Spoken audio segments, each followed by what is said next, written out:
তো আমরা চারজন ব্যক্তির বিষয়ে আলোচনা করেছিলাম। আজকে হচ্ছে তার দ্বিতীয় নাম্বার, অর্থাৎ অর্থাৎই যাদের অতিরিক্ত অর্থের প্রয়োজন, সে ভগবান নারায়ণের আরাধনা করতে পারে।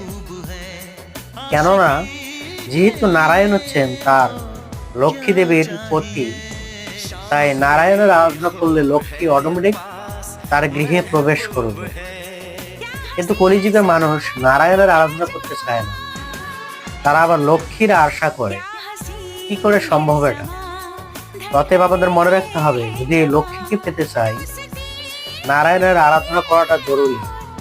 না হলে কখনোই লক্ষ্মী আমাদের গৃহে আসবে না এবং থাকবে না, সে লক্ষ্মী চলে যাবে।